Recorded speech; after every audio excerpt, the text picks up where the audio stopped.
ہم اتنے کوتاہ نگاہ انسان ہیں, ہمیں اپنی ناک سے آگے کچھ دکھائی نہیں دیتا. بالکل. ہمیں نہیں معلوم کہ جو ہم مانگ رہے ہیں وہ ہمارے مفاد میں ہے یا نہیں ہے. جب یہ مل جائے گا ہمیں فائدہ ہوگا یا نقصان ہوگا. لیکن رب تعالیٰ تو ازل سے ابد تک کا واقف ہے. وہ تمام چیزوں کو جو ظاہر میں ہیں, جو غیب میں ہیں, ان سب کو جانتا ہے.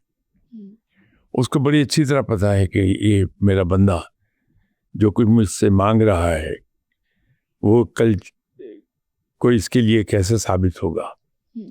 تو وہ عطا فرماتا ہے, سب کچھ عطا فرماتا ہے. لیکن کچھ چیزیں ایسی ہیں جو ہم اپنے مفاد میں نہیں مانگ رہے ہوتے, ٹھیک ہے, وہ نہیں ملتی ہیں. لیکن اللہ دوسری جگہ کمپنسیٹ کر دیتا ہے.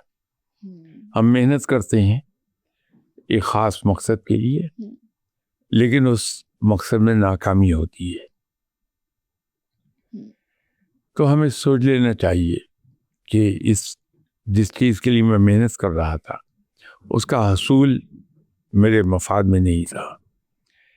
لیکن اگر ہم اپنی زندگی پہ نظر ڈالیں تو بہت سی ایسی چیزیں ہیں جو ہمیں بغیر محنت کے عطا ہو گئی. بالکل.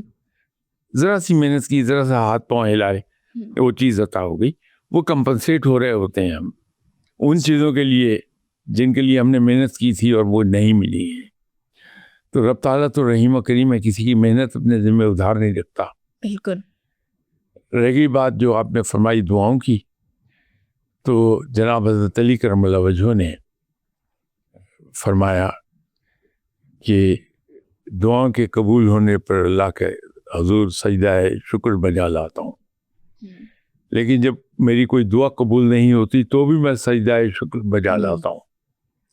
تو پہلی بات تو سمجھ میں آتی ہے کہ دعا قبول ہو گئی تو سجدہ شکر بجا لائے. لیکن دعا قبول نہ ہونے پر سجدہ شکر کیوں ہے؟ اس کی وجہ یہ ہے کہ میں رب تعالیٰ سے وہ چیز مانگ رہا تھا جو میرے لیے بہتر نہیں تھی, اور رب نے مجھے اپنی رحمت کے صدقے بچا لیا. تو میں اس ایکٹ آف کائنڈنس کے لیے اللہ کے حضور سجدہ شکر بجا رہا ہوں. کیا بات.